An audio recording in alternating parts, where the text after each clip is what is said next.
How to reset Instagram Explore page. Hello guys, in this short video I'm gonna show you how to reset the Instagram Explore page. So first thing, open the Instagram and go into the Explore page like this. I'm gonna refresh the page, and now you have to go into the posts that you are interested in. For example, I like football, so all what you want to do is make sure to click on like on this post, and then go to the comments and put a comment, and then all what you want to do is click on save the post.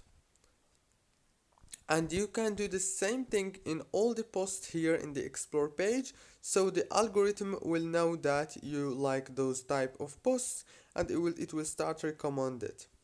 And for the posts that you don't like, just click on it, let's say this one, and go into those three dots here and choose not interested. That's it guys, don't forget to like, subscribe.